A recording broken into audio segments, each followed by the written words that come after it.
just want to say welcome to everyone and good morning. And thank you so much for joining us for the Chamberbrook Business and Arts District Community Engagement Virtual Kickoff Meeting. That's a lot to say. So like I said, first off, my name is Chamberlain and I'm the Executive Director at Storefront for Community Design. And if you're not familiar with Storefront for Community Design is a nonprofit design center here in Richmond. And we connect Richmond residents to design resources and tools, as well as engaging the next generation of designers. And we do that through design education and design assistance programming. So we are here to help with the community engagement for the Chamberbrook, this phase of the Chamberbrook project. So this is the agenda for today. We're gonna really just go over the project. You know, this has been going on for many years. It may be new to many of you, but we want to talk through the origin story, talk a little bit about the project itself, and then talk about what we're going to be doing over the next couple of months. First, we just have a few ground rules. So I'm going to start backwards here. So, you know, make sure that you mute your phone when you're not speaking. Post any thoughts or ideas, questions to the chat box. So definitely use the chat box throughout the meeting. We are going to have questions and answers at the end. And then as people speak throughout, you know, make sure that you say your name before you speak so we know who you are, and ensure that everyone has a chance to speak, as well as just allowing everyone to complete their thought as they're speaking through their questions or comments. So before we get started into the project introduction, we just wanted to go around and introduce the project team to you all. So we're going to go over to James so he can introduce himself. Hello, my name is James Bullard. I am the husband of Aisha Bullard, and Aisha, along with a lot of the other people on this call, are involved in Chamberbrook. In fact, Aisha is the one who came up with the idea of Chamberbrook. And so we look forward to talking about the project with you guys. Awesome. Over to Nick and Marcos. Hi, everybody. I'm Nick Cooper, Design Director for Hanbury, and looking forward to working with you all to figure out what Chamberbrook really needs to be. And Marcos Borjas, also from Hanbury. And Phil. Good morning, everybody. My name is Philip Miller. I run Tactile Studio, architecture, furniture. Happy to be here. Happy to see you all. Excited to get started. Awesome. Jody. Good morning. I'm Jody DiBiase with Forum Coalition. We are a small architecture and planning studio. Michelle. Hi, I'm Michelle Banks with the Lift Group and also Chief Strategist with Aisha Bullard and Chamberbrook. Awesome. Thanks, y'all. All right, so over to project introduction and goals. So before we get started, we wanted to learn a little bit about you all on the call. So the first question that we're asking is, in which neighborhood do you currently live? And then if you scroll down, you should see a poll on your screen right now. If you scroll down, there's also a second question that says, how long have you lived in your current neighborhood? So it'll take 30 seconds to answer those questions.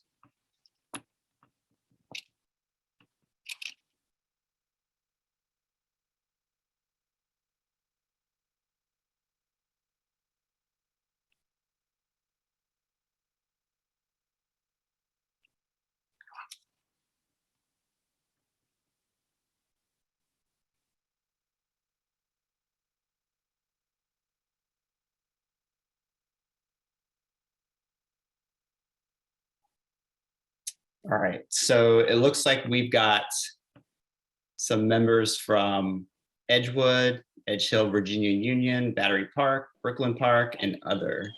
And if you're other, you know, feel free to put where you're at in the chat screen so we know. And then looking at how long have you lived in your current neighborhood, looks like a good majority are 0 to 2 years, 3 to 5 years.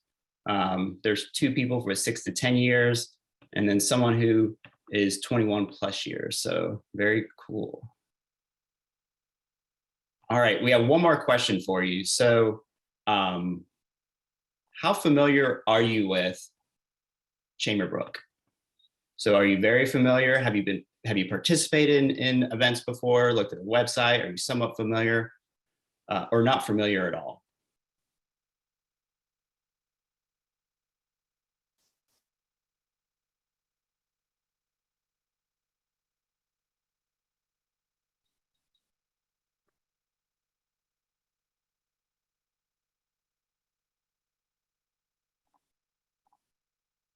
All right, so it looks like majority is not familiar, and then there's 5 of you that say that you're somewhat familiar. So that's really helpful because as we go through this presentation, we want to make sure that we're telling you exactly what the project is and what's been done before. So with that said, just going through a quick project introduction and looking at what Chamberbrook is, and there has been, you may have seen a few news articles. I know NBC 12 had something earlier this week, as well as Style Weekly. But where Chamberbrook really lies is at the Brooklyn Park Boulevard and Chamberlain Avenue intersection in South.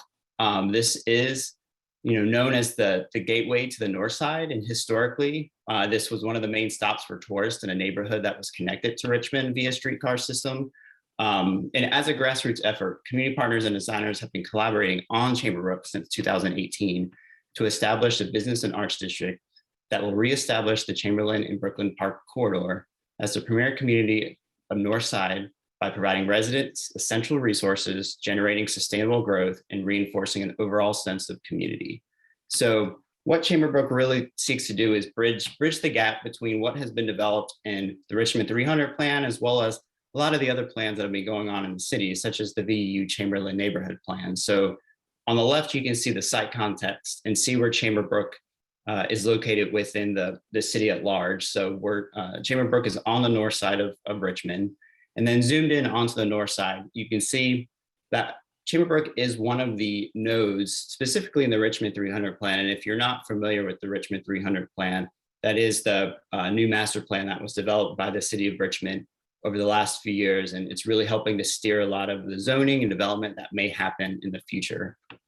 So if you haven't looked at that, definitely take a look at the Richmond 300 plan. But between the VEU Chamberlain neighborhood plan, the Brooklyn Park retail corridor, everything that's happening over in Greater Scots Addition, Chamberbrook really is a node and a gateway for the north side. And there's a little bit of a gap of what's been planned and what's been done between choice, opportunities and stuff like that. So what we're really looking at when we zoom into Chamberbrook and what has been deemed Chamberbrook by this group is that it's between Hammond Avenue, which is on the south, and Rennie Avenue on the north. So when you look at the map in front of you, you see Brooklyn Park Boulevard and Chamberlain Avenue at the intersection. And what this team's focus is really what we're really focusing on is this corridor between Hammond Avenue and Rennie Avenue. And I'm going to turn it over to Michelle to tell you a little bit about the long-term goals of what's been going on. Thanks, Sean. So the long-term goals for the Chamberbrook Business and Arts District are defined here. Goal 1, strengthening community relationships. We've done a few events in the area and really want to ensure that we're creating a place that's just connected and that's rooted in culture. We know that there are a lot of folks that are moving into the area. They're from, vastly different places. So how can we connect? We're going to do that through a seasonal weekly market in Pollard Park. That will be on every Sunday from 1 to 5, I believe, from May through October of this year. Also, the Hope Alley Night Market, which would run every first Saturday of the month in the evening. And we'll talk a little bit about Hope Alley and where that actually is a little later. Where We Help is our Real Chances brand. So we do interfaith community events to support some of the efforts that are going on in the area, specifically around individuals that may need help in that particular area. And then hospitality training for ambassadors and fellowship programs for people coming from all over the world to just visit the area and learn the history about it. For Goal 2, transformative placemaking, of which we received a grant from DHCD to support, which is collective asset activation of the residents associations that we've been blessed to work with up until this point. The business districts that are in the area, specifically down Brooklyn Park Boulevard, and other services and programs that are also exist in the area. And we'll do this through strategies such as business development and marketing support. And so we have strategies and grants that will be available to businesses or businesses that want to exist in the corridor. co-branding and market development so that the businesses are branded together and are able to support each other and support each other's customers through this effort. And then other redevelopment strategies. We know that there's a hotel, a gas station, a car wash that's also in that area. So what can we do to help support those businesses and make them a part of this effort as well?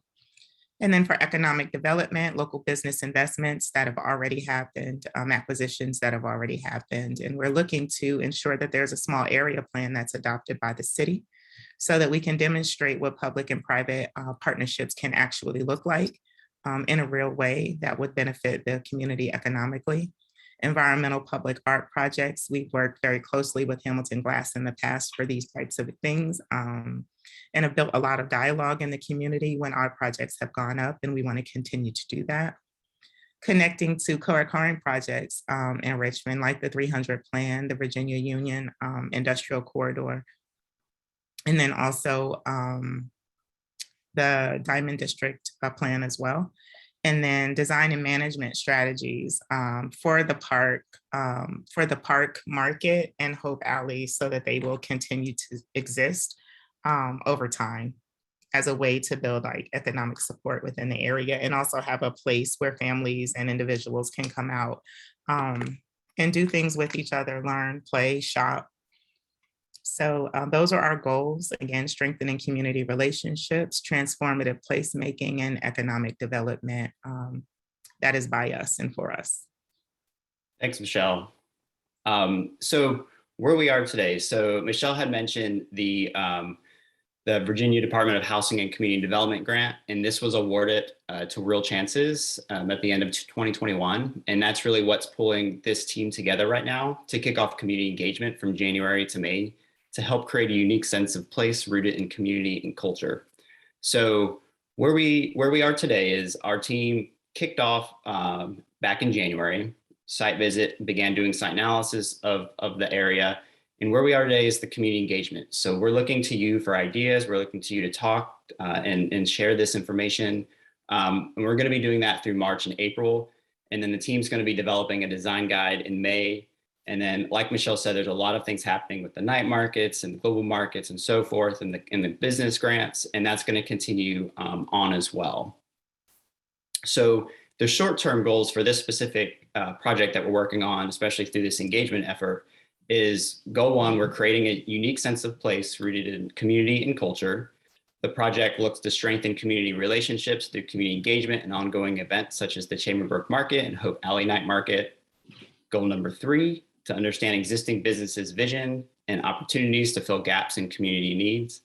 And then goal four, which is really the what this team is really pulling together to help to deliver a sense of place within the Chamberbrook corridor, is to create a neighborhood guidebook with design standards for public amenities along Chamberlain Avenue, which would be a resource and reference tool to understand process, goals, and opportunities to collaborate in any of the three long-term goals that were talked about before. And when we look at the current project stakeholders, there's a lot of project stakeholders. You know, the specific team within this scope of work, like I said, this has been going on since 2018. There's been a lot of people on board for this, but for this specific scope of work, we have the project community partners on the left, and then the community stakeholders, which are all of you, looking at local residents, business owners, entrepreneurs, artists. So if you think that you or someone else should be a stakeholder, let us know. Are we missing out on someone? Please let us know via chat, reach out to us via email. We want to hear from you as we move forward. And with that, I'm going to turn it over to James to go over the origin story. Thanks, Sean. So you see here in the slide that where is Chamberbrook, and Sean kind of went over that. And so I'm going to kind of just launch into kind of how this idea came about. And so Aisha and I moved to Richmond in 1999, bought our first home in the North Side area.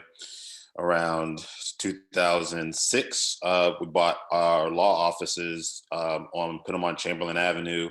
And that was a time frame where this kind of buzz and momentum that we have now was not present, and it was not kind of an area that people were locating a lot of professional businesses in, although there were businesses there already, but we felt that that area was one where we would be able to professionally and personally grow. And so we began the process of continuing to try to invest in that area. And then 2015, a building that is at that intersection of Chamberlain and Brooklyn Park, what some folks who you may know as the old Eastern Star building. Some people may be more familiar with as the Rock building. Aisha purchased that building initially with the intention of making it apartments. But during that same time frame in 2015, a young girl was killed in a section of North Side farther up, close to Pine Camp. Maya Moses, a 12-year-old girl, and the feedback from people kind of talking to Aisha about that is like, what can we do so that a 12-year-old child is, more of these children are not killed? And so the idea immediately switched from kind of making that space apartments into engaging in community outreach with different partners, churches, similar to what the Rock had been doing, trying to elevate and uplift the community. And so then we get to Chamberbrook. 2018, Aisha and I had been doing a bunch of traveling, went to South Africa, went to Athens, and in the course of that Athens legs of the trip, Aisha kind of had this, this epiphany about a business and arts district based on some of the aspects of our travel, started sketching that out, and then we really got fired up to come back and see if we could have that corridor, but starting at Chamberlain and Brooklyn Park and moving south, how we could transform it. And you look at the history of where that area has been. It had been traditionally, a thoroughfare, a highway, and when it had been a place just going, hither and yon. It was a place where there were lodging homes, so that, a lot of you are familiar with the Green Book, where Black folks were not in a position to be able to stay at a lot of the other residences. And so these were places where they were in a position to be able to stay. The highway came, and now this stretch of, what was Route 1 just became a commuter stretch and not the actual highway and the thoroughfare. And so for us, we have seen this stretch of place where it's just a corridor where people go, from north to south, but not being in a position to really invest in that and seeing the people who need to have genuine economic opportunity, a place to strengthen their lives, to advance opportunity. And so that's really been the focus of Chamberbrook: create a place where folks have a real access to economic opportunity, and then also kind of having culture and art to be a critical part of that. You've seen on the side of the Rumi building, the mural that Hamilton Glass painted. And so I think that really anchors our philosophy and thoughts about that stretch. And so it has been, a real focus of mine, focus of Aisha's, to kind of figure out how to create a space where everybody can benefit. Everyone has an opportunity to participate. And just we've really been excited about pulling together a team of people here. You've heard from some of them already, who've been in a position to really advance the project. And so we've got great people on that team, like Jody, and I think Jody will be in a position to kind of take the next leg of this and help you get a greater understanding of the project and how we're moving forward. Yeah, thanks, James, for giving us the intro to the origin. So I'm just going to talk a little bit about the wider context in terms of the neighborhood and the city, and many of you may already be familiar with this, so we'll keep it pretty high level. But as you know, this area that we're talking about, Chamberbrook, is close to Brooklyn Park Boulevard, the Diamond District, and VUU, all of which have seen and are seeing a lot of transformation in the Brooklyn Park Boulevard area. We've seen some work in Six Points and Highland Park in the aftermath of white flight. We have, you know, there was disinvestment in the neighborhood, and now people are moving back in because, you know, there's this wealth of historic architecture, and that's a common story that we've seen in neighborhoods throughout Richmond and other places as well. So there's a lot of rapid change happening in that area. As we know, the Diamond District is calling for proposals to redevelop that whole area as probably a major tourism attraction for the region. So that is going to have a big impact on this area as well. And then there's a lot of exciting work happening around Virginia Union University as they're tapping into resources and really trying to position themselves as kind of an institution of leadership in the city, in this area. They have some work going on with their hospitality program and some properties they've acquired that are a really great opportunity for collaboration for this project. And then at the city level, as most of us probably know, the Richmond 300 master plan was recently completed and adopted.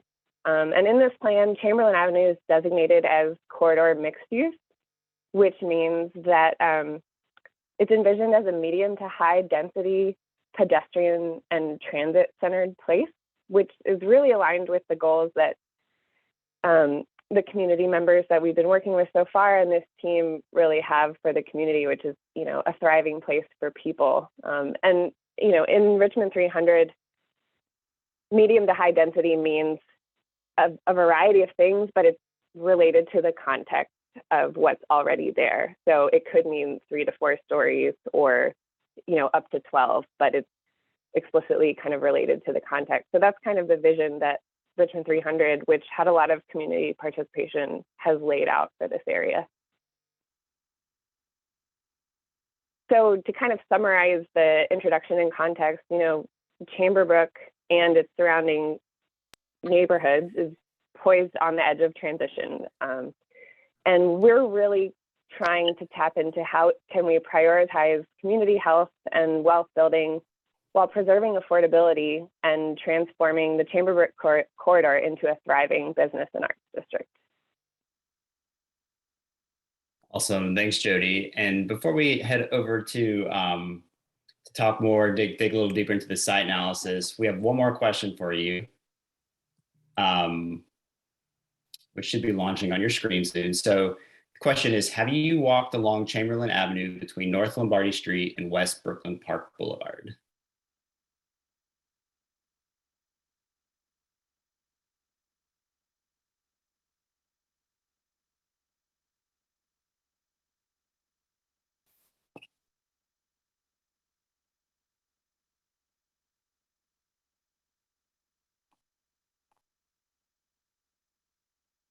All right, so it looks like we're almost half and half. We're at 56% yes and 44% no.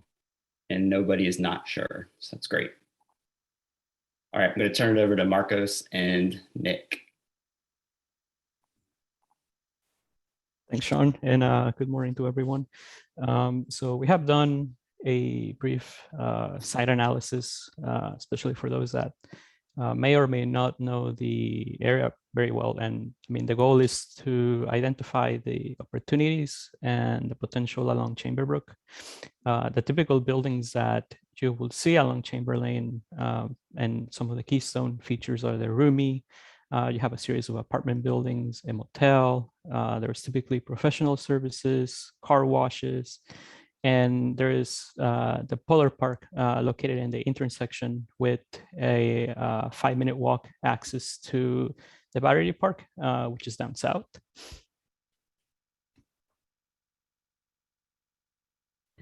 And the zoning analysis that we have done indicates that Chamberbrook and the surrounding neighborhood are primarily residential in nature. The north portion, for the most part, falls under R48 zoning, which means multifamily residential district, which allows for single, 2, and multifamily development.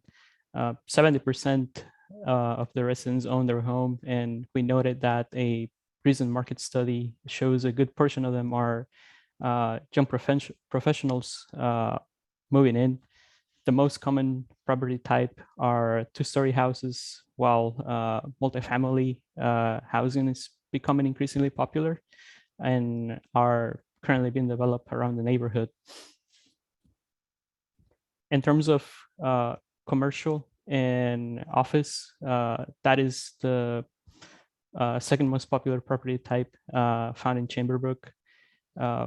Chamberbrook itself, being at the intersection of a major corridor, is the beginning for a lot of businesses, and it runs all the way down through the Virginia Union University.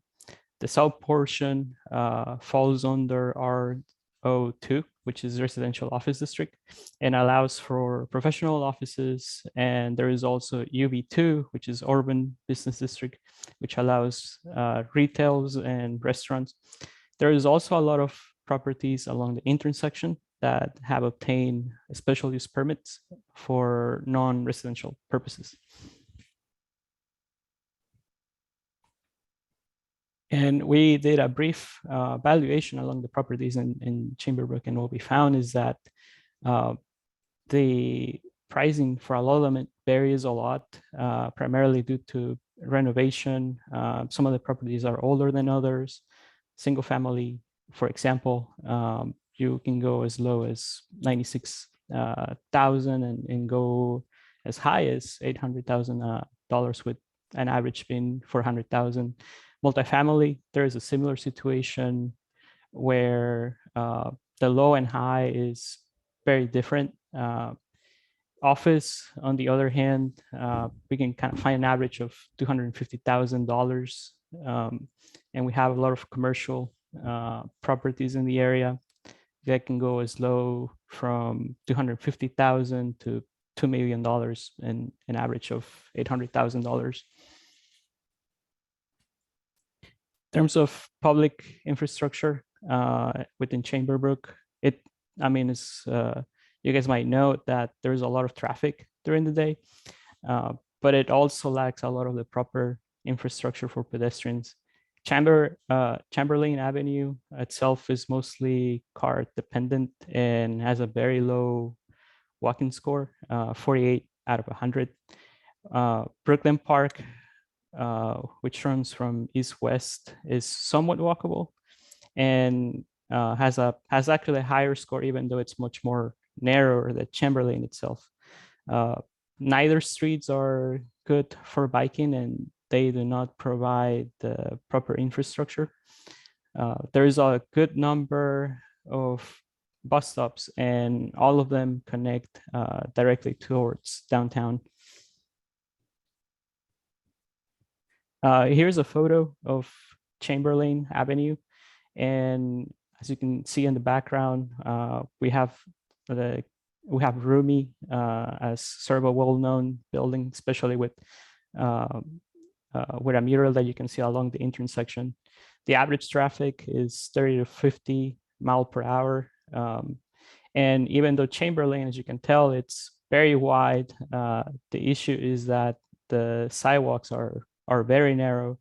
The bus stops are located in not so great places, pretty close to the intersection, and it tends to cause a lot of accidents. The entire width of the road is 180 feet, which means that even though it's really wide, it takes a lot of time to cross. And so a lot of people, rather than using the intersection to cross, they tend to jaywalk, which adds up to the problem of people getting hit by cars.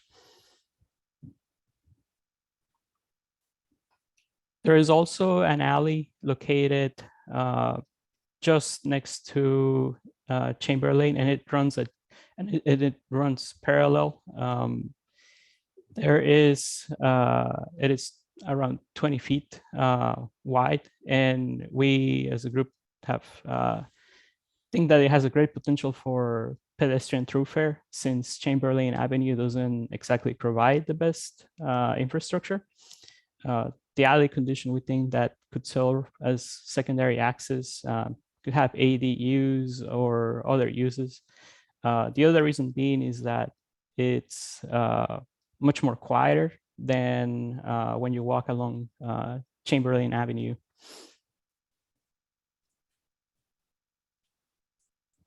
And then the other street that runs along Chamberbrook is Brooklyn Park. And as you guys may or may not know, Brooklyn Park is a very active street, primarily because there's a lot of small businesses, there's a lot of open storefronts, there's a lot of graphic and murals. The streets are much more wider, 8 feet compared to 4 feet in Chamberlain. Also, the traffic speed is much more lower, which is the reason why it's considered a better street for pedestrians.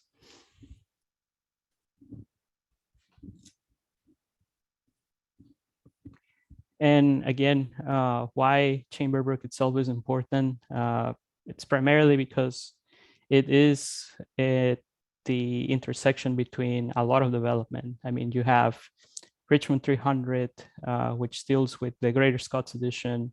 Then you have planned development at BUU, and it is also kind of the beginning of Brooklyn Park as well, which is a retail corridor.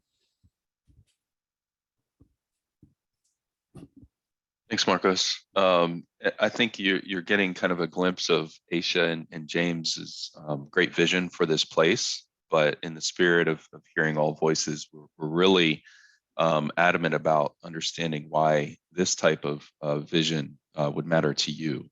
So if we can take 30 seconds to a minute to kind of populate the chat with what really matters to you and what resonates from kind of the conversations that we're beginning to have. So just take some time to give it some thought, and you can obviously kind of populate the chat throughout the rest of the conversation as well. But it's really important to understand from everyone's perspective, why this would matter. So thank you for your time.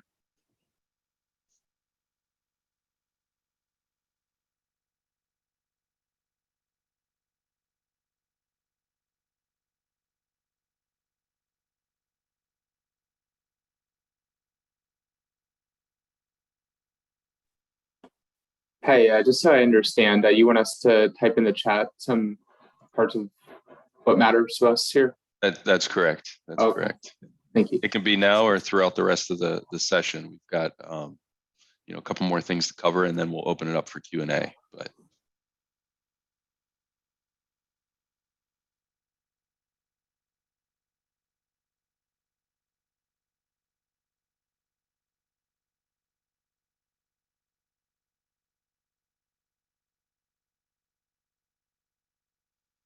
thanks, Lee, for having the courage to go first.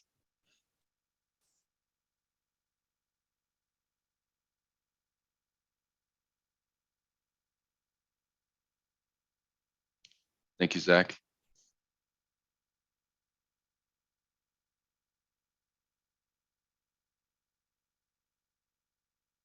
Thank you, Maria.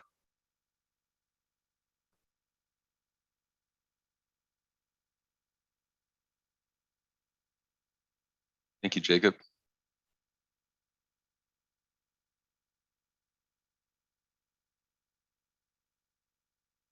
These are fantastic. Keep them coming, but we can go to the next conversation. Thank you, Garrett.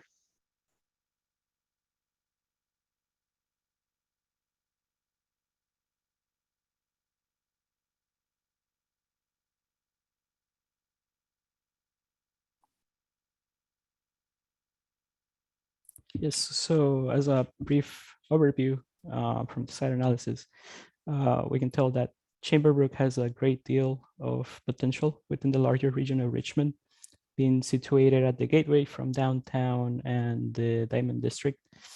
The neighborhood currently lacks public infrastructure and many other essential services.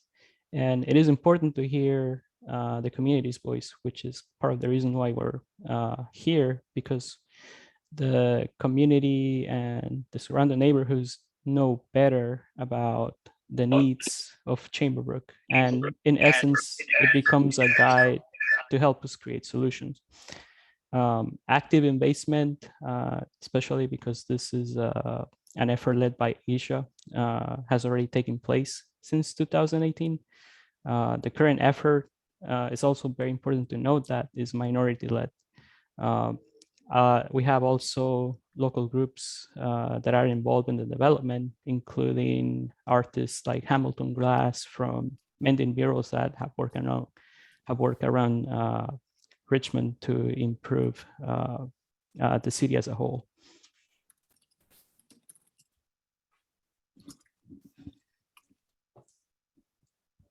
Thanks, Marcos.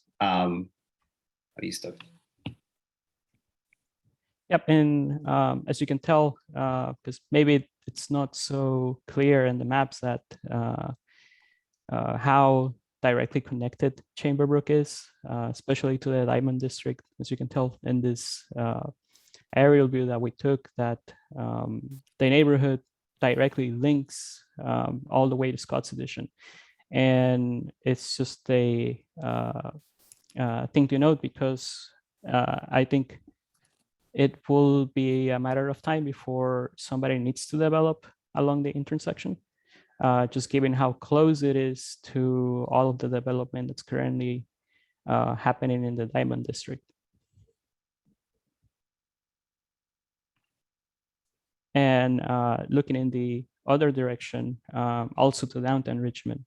I mean, it's located at the intersection between two very active regions. And for those that have been in Chamberlain, you can probably know that there's a lot of traffic going on during the day. And that's part of the reason why, because it is a direct connecting corridor to downtown. And it's also a linkage towards the Diamond District and Brooklyn Park as a whole that is already currently being developed, and it is a very active area for smaller businesses. Awesome. Thank you so much, Marcos and Nick. And I'm going to turn it over to Jody to go over some initial thoughts, because like we said, this has been going on since 2018, and there's been some initial ideas and thoughts within the project.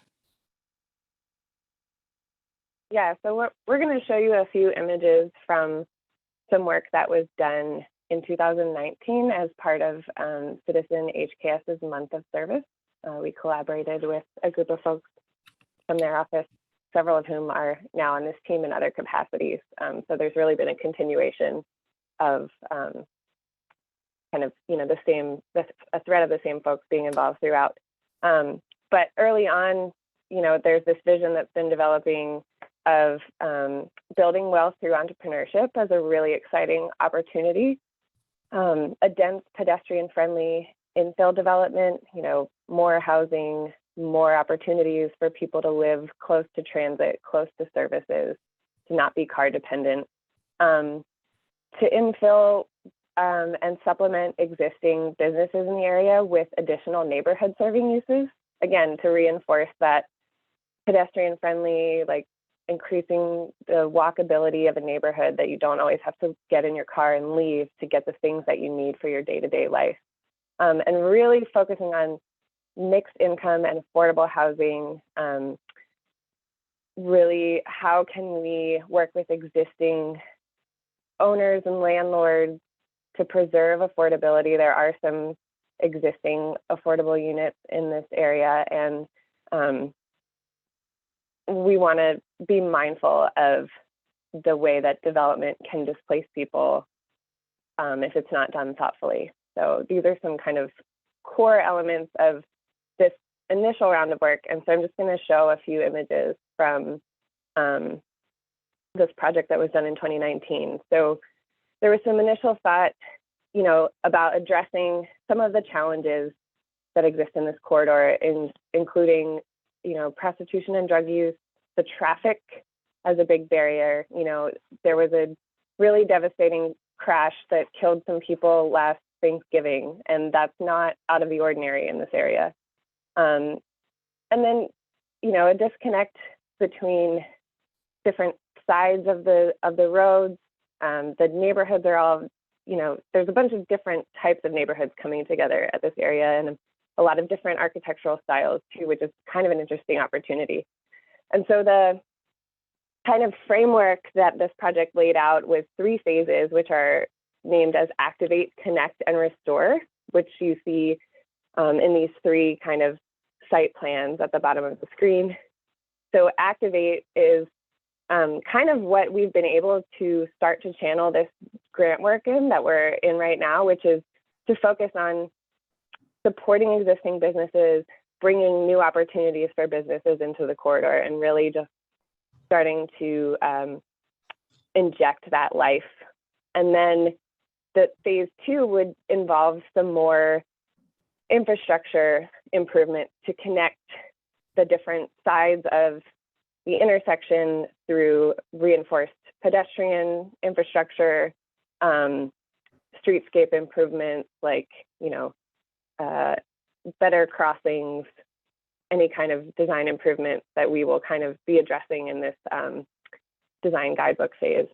And then just to really kind of, the 3rd phase would be to really continue to restore this sense of like history and place and culture making. And that's kind of an ongoing thing. Like that wouldn't be an end, it would be more of a beginning. Like what's the next chapter of the history of this place? And some of the key public sites that were identified in this area were Pollard Park, which is, a wonderful park amenity on the northeast corner. And then Hope Alley, which we've been talking about in this middle image. Yes, the cursor is highlighting which stretch of alley we're talking about there. So it's really kind of a bridge between these commercially zoned sites and then the neighborhood to the west. This is a rendering that was done to show some ideas for how the intersection could be improved, both in terms of pedestrian safety and a pleasant experience, and then also a gateway marking, the entry to the corridor and the gateway to downtown. So you have signage, changes in the street patterns, increased street trees, lighting, all kinds of design improvements that you could make. And then this is a rendering of what the alley might look like with ADUs or small neighborhoods serving commercial and just a pleasant pedestrian throughway that activates that area for the neighborhood. Awesome, thanks. And Jody, I'm going to just chime in and ask this question because Zach just asked a question about, it's very current to what you just talked about, was Hope Alley. In any discussions, would Hope Alley be closed to through traffic? I don't think it could be logistically. It's used for, trash exiting or trash pickup and that kind of thing. And the businesses would use it for loading. But and obviously, this is kind of early ideas. So if it went through a design phase with the city, I don't know where it would end up. But I would imagine, I think the ideas that we've had so far in the rendering show that it would be pedestrian dominant, but not necessarily closed to vehicular traffic. I think that would be logistically difficult for some of the residents. We're to our last section of the presentation, and feel free to continue to ask the questions in the chat, and then we'll have Q&A after. But we just wanted to go over some of the goals for the community engagement that we're going to be doing over the next 2 months, and why you should participate. So looking at our goals for community engagement, we have 4. The first one being to discover how resident and business owners envision the feeling of this place. So how do you all want this place to feel? And you've all began to talk about those within the chat, which has been really great. Goal number 2 is collect input and ideas for design elements and building and land uses along Chamberlain Avenue. Goal 3 is discovering the history of Chamberlain. So, we want to hear from neighbors, is there any historical storytelling that we can tell within the design of this place? And then goal 4 is strengthening community relationships, which goes back to one of the long-term goals. through the idea of the Chamberlain or Chamberbrook Global Market and the night market. So there's opportunities to become a vendor, to become a sponsor, to come and buy stuff and just participate in everything that's happening. So when we look at the community engagement timeline, we're kicking off today with our virtual meeting. We're gonna over the next month and a half, we're gonna be launching a community survey, so be on the lookout for that. And we're going to have a community event as well in mid-April. So we will be placing all this information out for you to participate. And then, like I said, in April, there's community events and business focus groups. So we'll be organizing those over the next month. So next steps for you all, get involved in the community engagement process. Complete the community survey, let us know your ideas, participate in our community event. If you're a business owner, you're in business owner focus groups, attend the 2022 Global Market and Night Market at Chamberbrook. So like Michelle said earlier, that's going to be going on, and apply for the Chamberbrook Business Resurgence Grants, which we'll talk a little bit more about just after this, but just for those next steps and opportunities, that's definitely where we want you to participate and be on the lookout for more information. And if you don't already follow Chamberbrook RVA, definitely follow Chamberbrook. All the information for upcoming meetings will be placed on the website, as well as social media. If you follow Storefront for Community Design, we will also have all that information on there as well. So I'm going to turn it over to Michelle, but we're just interested to see if there are any business owners on the meeting right now. So select the option that best describes you. Are you a business owner in the Chamberbrook area? Are you a business owner but not in the Chamberbrook area? Are you currently not a business owner but interested in becoming one? Or are you not interested to become one at all and not currently one?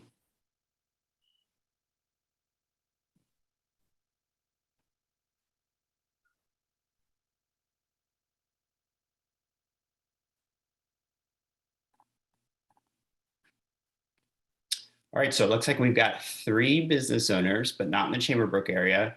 6 people are interested in becoming business owners, which is awesome. And then we've got 5 who are not. So thank you so much for giving us that information. I'm going to turn it over to Michelle now.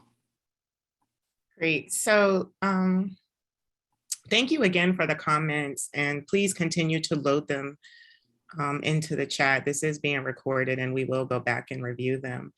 The opportunity that's coming up with the global market in Pollard Park is an opportunity for us to activate public assets, right? So this is that public-private partnership where we have an opportunity to use the park in different ways. Some of the events that we've had in the park over the last few years, residents associations have come out and inquired about more things that we can do. And so some of this will include partnerships we're looking to make with the school. We know that our children have not had the best education experiences during COVID. And so what are some of the ways that we can learn during the summer? Multi-generational learning. And so having teachers volunteer and come out and do projects in the park with children, maybe even progressive engagement projects where they can learn things throughout the summer. Shopping and eating food trucks. We've done this out in the corridor over the last few years with a lot of success, and we want to continue to do that. And also games and entertainment and play within the park. These are all things that we would want to continue to do to make the community more connected and to have residents come out and meet their neighbors, school children to play with each other. And again, shopping and eating is always fun as well. So we want to ensure that we're doing those things throughout the community and ensuring that we're helping to make more connections. So this is, if you use your phone or any device to scan the QR code, you'll be taken to the registration form for the information session. That'll be on March 11th at 10 a.m. This is for the Business Resurgence Grant. Through the grant that we received through DHCD, we will be gifting five $5,000 grants. So that's 5 businesses, $5,000 each that are located in the Chamberbrook area or willing to locate in the Chamberbrook area during this market period time and hopefully forever. With that $5,000 grant, you'll be able to invest in things like marketing or business development support. We also have a group of business development specialists and marketing agencies that will come on board and help with kind of synergizing what we do with the market and with the night market and help the businesses to do that as well. This also includes helping businesses to get their administrative support up together. They may not have their business license and things like that. So this grant would help to complete some of that work for them. And so all of the highlights are here of what the businesses will receive. The awards will be announced on April 4th. The application will open on March 11th and will be due on March 20th. It's a very small application. It's not very extensive at all.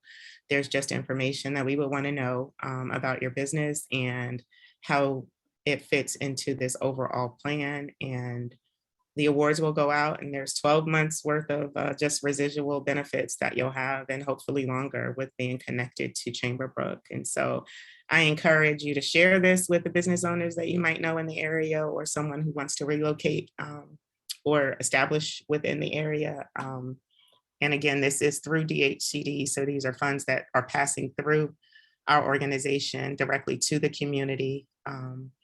And we are encouraging minority business owners to apply.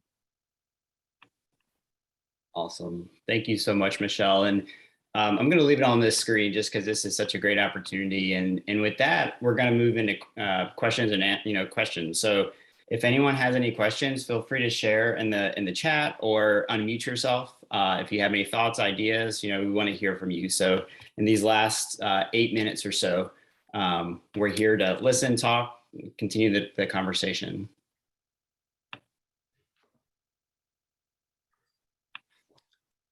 Do you all have any plans to reach out to the folks? Like, there's a lot of traffic in that area, right? There's the Walgreens, there's the gas station, and I don't know what drives that traffic, if it's the bus stop or something else.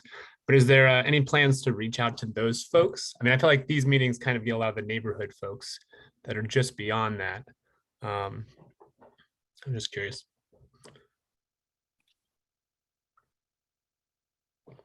So we have included Walgreens and the other businesses and a lot of the work that we've done for just various different reasons. And they usually do reach out, just understanding that those businesses are managers that have folks that are operating on a regular basis. So it's difficult for them to, jump off and be on a call, but we are in communication with them. And when need be, we do reach out to their, parent office to take care of anything that we need to take care of. Interestingly enough, Walgreens has been super supportive of anything that we've done. Cool. And including the gas station as well. We've even talked about using part of their building at some point for some things. So they have been very, very supportive, and we hope that that continues. Activating the park as a public space and reaching out more to the churches and the schools in the area is more aligned with where we would want to go. There's a lot of support that could happen more in that space. And so those are some of the things. The residents and the residents associations, the Ginner Park Terrace Residents Association, all of them have been amazingly supportive of our work. Even the police, the fire departments, super, super supportive. And I saw someone mention a little earlier in the chat about affordable housing. That is something that we're absolutely committed to. And the other thing about health and about just housing and safety and public safety, and those are also things. So when we put together events and things to connect the community in the park, they always have a health focus. So we have what we call 1 million steps. There's a path that you can take through Chamberbrook that will allow you to take 1 million steps throughout a weekend. And so there's different things that we'll have to kind of gauge what health improvements can look like personally and for your family, and things that you can do in that space. So those will also come along with the market. So it's not like just come and shop and eat, but come and do these things with your family so that you can improve your health as well. And then I also saw TK Hamlin on the call, who's very involved with health and food in the area. And so having demonstrations where we can show people how to, cook with some of the healthy food that we offer from our farmers market. These are all things that we're hoping to include in all of the efforts that we have to not just push business and arts, but also push health and wellness as well as an included part of what we're doing. So thank you. Thank you.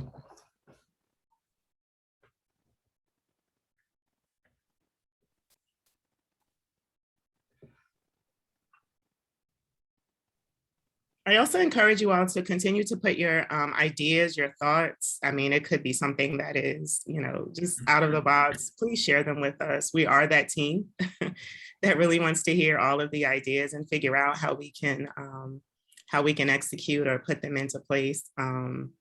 We long for these meetings where other people are kind of chiming in and saying, hey, what about this or what about that? So even if not on this call, feel free to reach out via email to any of our businesses or us individually and share what your thoughts or ideas might be for the area. Again, nothing is wild or crazy. We'll take it all and figure it out. And we're looking for that stakeholder and that input from the community. So please feel free. I have a question. With the apartments around going up, we have so many apartments that are going up around us now. What's being done for the infrastructure? The roads are concerned. Some of our side streets are in bad need of repair. They have not been resurfaced or repaved. Is that something that your organization would do, or do we need to refer that to the city? I can take this one, I think. In the short term, if there are immediate needs, I think those need to go to the city. In the long term, we are trying to put together a vision and then also advocate for that vision with the city. So, this is one phase, one grant, but we see in the future, going after more funds to implement some of these types of things. So the long-term plan could potentially include infrastructure improvement, depending on, the input that we get, the funds that we have access to, but we are committed to advocating for those things, whether or not the implementation comes from our group. Thank you.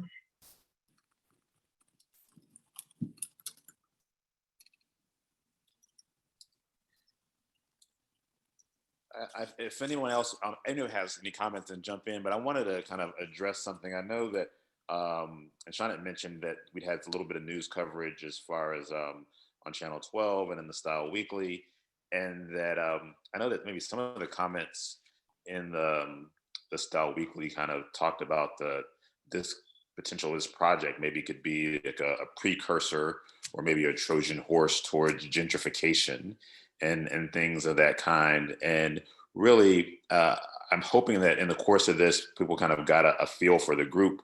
But if that is too kind of too obtuse, want to be kind of direct about it and say, look, this is an organization whose, the focus of this has always been on the community and the people in the community, and not about forcing out folks and trying to move a certain group of people in or move a certain group of people out. It really has been like how to give economic empowerment and opportunities, as well as creating just the cultural flavor of the neighborhood, or adding to it in a way that gives everyone an opportunity to be able to participate. It is really, we are, this is not a front for some other organization to come in and take over. We are people who, Aisha, myself, have invested, time, money, my kids, have essentially grown up in our businesses throughout that corridor. And so this is not something that is, this is personal for us. And so we want this area, this particular area, but just generally all of Northside to thrive and be in a position to be able to have everybody's families feel safe, be able to provide services and things that just enhance everyone's lives. So many other places across the city are involved in this idea of placemaking. And so why can't Northside have specific areas, specifically Chamberbrook in this context, that just generally enhance and create a sense of community? That's what we all have shared interests, goals, dreams. Why can't this be one of the places where that happens? So I will stop talking and let other folks talk now. Thanks. Thanks, James. I know that we've come up on 11 o'clock. So does anyone have one last question or thought before we end the meeting for this morning?